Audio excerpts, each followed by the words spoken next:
दादू में ठेकेदार AC wax services ऐं एक्सिन हाईवेज ऑफिस में बुख हड़ताल जो सिलसिलो जारी है। रिपोर्ट कराया है तारिक लगारी।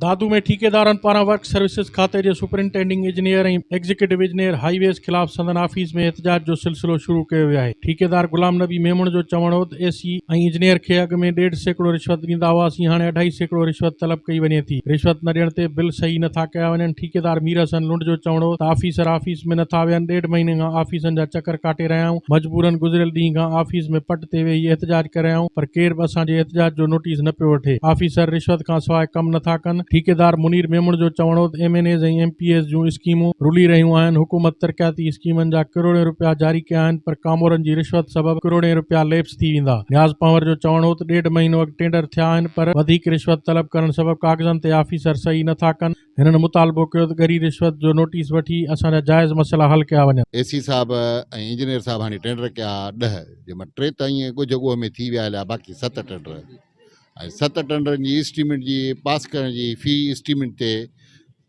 1.25% ॾियणो हूंदो आहे, जेकी चीफ ॾे वेंदी आहे फॉरवर्ड जो, उन ते थियंदा 12.5 लख रुपया। एसी साहब ज़िद कयो वेठो आहे त मूंखे तव्हां उन ते 25 लख रुपया फी एस्टीमेट ते ॾियो। असां उनखे चयो त प्रोफेशनल ठेकेदार आहियूं, जेको तरीक़ेकार आहे, जेको ॾींदा ईंदा आहियूं, असां उहो ॾींदासीं। महिरबानी करे असांजूं एस्टीमेटूं फॉरवर्ड करे ॾियो। जंहिं ते हू एतिराज़ कयो वेठा आहिनि त असां फॉरवर्ड न कंदासीं, उन जे लाइ असांजो इहो धरणो आहे। असांजो एस्टीमेटूं असांजा बिल ॿिया टिया सभु हिते पिया आहिनि। एस्टीमेटूं असांजे फॉरवर्ड करण जे लाइ एसी साहब तयारु न आहे।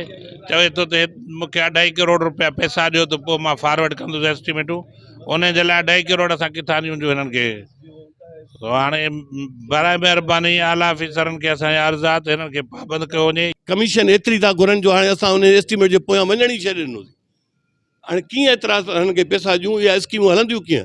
मां रफ़ी साहब खे बि रिक्वेस्ट थो कयां, अदे असांजे पीर मज़हब जे फर्ज़नि खे पीर मुजीब हक़ खे बि अर्ज़ु थो कयां, साईं ख़ुदा रा त साईं तव्हां जूं स्कीमूं रुलनि पियो थियूं, तव्हां जूं स्कीमूं रुलनि पियो थियूं, तव्हां उन्हनि जो त कुझु तदारक त कयो, या तव्हां नथा अचो त कंहिंजो नुमाइंदगी त मोकिलियो कंहिंजे खे, त असां खां पुछनि त सही त भई असांजो मसइलो छा आहे।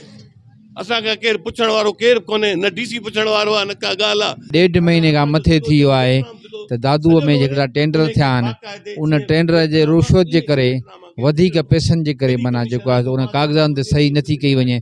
मजबूर उन खां अलावा ॿियूं बि ठेकेदार इलाही नाजाइज़ आहिनि, माना ॻरियूं रिश्वत जेकी रूटनि में कमीशन ॾिया उन खां माना डबल करणु, महांगाई केतिरी उरूज ते आहे। इन मसइलनि जे करे असीं हिते बुख हड़ताल ते वेठा आहियूं त जेको आहे सो असांजा जाइज़ मसइला हल कया वञनि। दादू जे वर्क सर्विसिस खाते में तरक़ियाती कमनि जे स्कीमनि में ठेकेदारनि पारां वॾे पैमाने ते रिश्वत जे इंकशाफ बाद सिंध हुकूमत खे घुर्जे त मामले जो नोटिस वठी शफ़ाफ़ जांच कराए कामोरनि ख़िलाफ़ कार्रवाई कई वञे ऐं तरक़ियाती कमनि जे मयार जो पिणु जाइज़ो वरितो वञे। कैमरामैन फराज़ बिगो सां गॾु तारिक निगारी, आवाज़ न्यूज़ दादू।